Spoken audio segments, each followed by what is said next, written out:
اشفاق احمد صاحب، السلام علیکم۔ وعلیکم السلام ورحمۃ اللہ۔ علامہ صاحب، امید ہے کہ آپ خیریت سے ہوں گے۔ بحمد اللہ تعالی میں بالکل خیریت سے آپ کے سامنے موجود۔ آج کا جوان جس طرح دین سے دور ہے، آپ اس سے اچھی طرح واقف ہیں۔ آج نوجوان معاشرے کے گناہوں کو چھوڑ کر کیسے واپس دین کی جانب آ سکتا ہے؟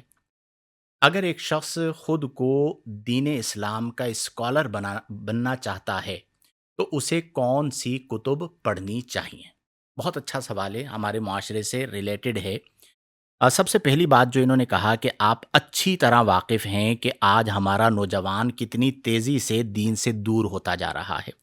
بالکل، ہر بندہ اچھی طرح واقف ہے کہ فتنے چونکہ بڑھ چکے ہیں تو نوجوانوں کو اغوا کیا جا رہا ہے، فحاشی ہے، اوریانی ہے، بیرا روی ہے۔ اب وہ دین کی طرف کیسے آ سکتا ہے؟ اس کے لیے سب سے پہلی چیز جو میں عرض کروں گا وہ یہ ہے کہ نیک لوگوں کی صحبت کو اختیار کریں۔ سورہ فاتحہ کی ہم تلاوت کرتے ہیں نماز میں۔ اللہ کریم نے ارشاد فرمایا، اہدنا الصراط المستقیم صراط الذین انعمت علیہم، کہ مولا تو ہمیں سیدھے راستے کی رہنمائی عطا فرما، ہدایت عطا فرما، ان لوگوں کا راستہ جن پر تیرا انعام ہوا۔ اب یہ جو منعم علیہم ہیں، یعنی جن پر اللہ کا انعام ہوا، یہ کون ہیں؟ من النبیین والصدیقین والشہداء والصالحین، انبیاء، صدیقین، شہداء اور صالحین۔ ہمارے زمانے میں الحمدللہ صالحین امت موجود ہیں۔ آپ کہیں گے نہیں ہیں تو میں آپ کی بات نہیں مانوں گا۔ کیوں؟ مجھے ملے ہیں، میں بھی اسی زمانے میں رہتا ہوں، اسی معاشرے میں رہتا ہوں۔ آپ ڈھونڈیں گے تو آپ کو مل جائیں گے۔ جس بھی شخص کا تعلق صلحاء کے ساتھ رہا، صالحین کے ساتھ رہا، صالحین سے مراد کون ہے؟ مخلصین، جو خلوص رکھتے ہیں، للہیت رکھتے ہیں، دنیا سے انہیں کوئی غرض نہیں ہوتی۔ جب آپ ان کی صحبت اختیار کرتے ہیں تو آقا کریم صلی اللہ علیہ وسلم نے فرمایا کہ الصحبت مؤثرۃ، صحبت اثر رکھتی ہے۔ جب آپ صلحاء کی صحبت میں بیٹھیں گے آپ صالح بنیں گے، آپ فساق کی صحبت میں بیٹھیں گے آپ فاسق بنیں گے۔ جواری کی صحبت میں بیٹھنے والا جوا کھیلتا ہے، شرابی کی صحبت میں بیٹھنے والا بالآخر شراب میں مبتلا ہو جاتا ہے، وغیرہ۔ تو آپ کوشش یہ کریں کہ نیک لوگوں کو تلاش کریں۔ اب میں یہاں پہ ایک فرق کر دوں، ایک ہوتا ہے نیک لوگ، ایک ہوتے ہیں مشہور لوگ۔ ہم کیا کرتے ہیں کہ ہم آج کے دور میں دینی حوالے سے بھی مشہور لوگوں کو تلاش کرتے ہیں کہ فلاں بڑا مشہور ہے، میں اس کے ساتھ ہو جاؤں۔ اس سے بھی بہت سارے مفادات عزیز ہوتے ہیں لوگوں کو، اور پھر ایسے بیچارے محروم ہوتے ہیں کہ وہ دین میں 20 سال سے ہوتے ہیں لیکن انہیں معرفت الہی حاصل نہیں، روحانیت حاصل نہیں ہوتی، کشف حاصل نہیں ہوتا، روحانی عروج انہیں نہیں مل پاتا۔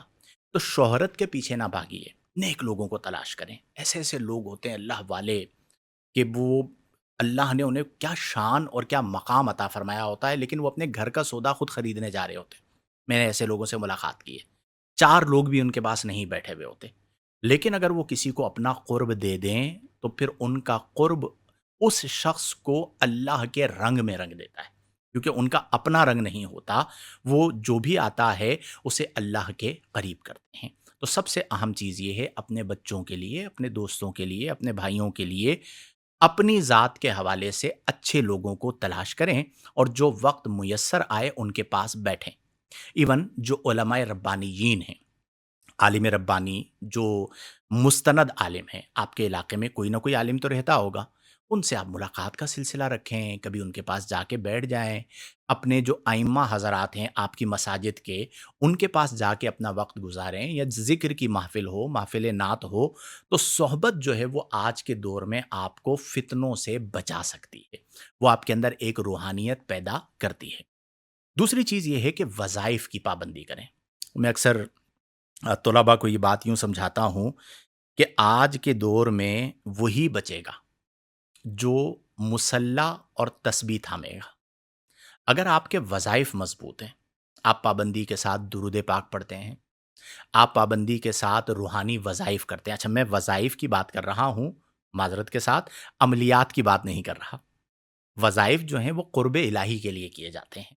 تو اگر آپ اللہ کے قرب کے لیے اللہ اللہ کرتے ہیں، یا ایھا الذین آمنوا اذکروا اللہ ذکرا کثیرا، کہ اے ایمان والو اللہ کو یاد کرو ذکر کثیر کے ساتھ، ذکر قلیل کا حکم نہیں ہے۔